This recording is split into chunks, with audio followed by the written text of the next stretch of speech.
ഇപ്പോൾ MBA ACC എന്ന് പറയുമ്പോൾ ഓൾറെഡി MBA എന്ന് പറയുന്നൊരു സിലബസ് ഉണ്ട്, ACC എന്ന് പറയുന്നത്. ഇതിൻ്റെ ബ്ലെൻഡ് എത്രത്തോളം ഒരു സ്റ്റുഡൻ്റ് എന്നുള്ള നിലയിൽ ഹെൽപ്പ് ചെയ്യും? ഇവിടെയും ACCA പേപ്പേഴ്സ് MBA സിലബസിലേക്ക് മാപ്പ് ചെയ്തുകൊണ്ടാണ് MBA പ്ലസ് ACCA പ്രോഗ്രാംസ് നമ്മൾ ഡിസൈൻ ചെയ്തിരിക്കുന്നത്.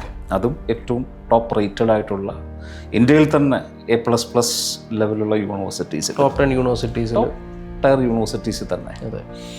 അപ്പോൾ ഈ മാപ്പിംഗ് സംഭവിക്കുന്നതിലൂടെ തീർച്ചയായിട്ടും ഇവർക്ക് ഈ സബ്ജക്റ്റിൻ്റെ ബേസ് ഒന്നും നഷ്ടപ്പെടുന്നില്ല.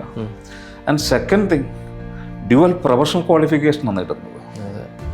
MBA നേടുന്നതിലൂടെ ഒരു ജനറൽ മാനേജ്മെൻറ്റ് സ്കിൽസ് ഇവർ നേടുമ്പോൾ, അല്ലെങ്കിൽ ജനറൽ മാനേജ്മെൻറ്റിൽ വരുന്ന ഓപ്പർച്യൂണിറ്റീസ് ഒക്കെ ഇവരെ തേടി എത്തുമ്പോൾ ACCയിലൂടെ ഫിനാൻഷ്യൽ സ്കിൽസ് കൂടെ കിട്ടുന്നത്.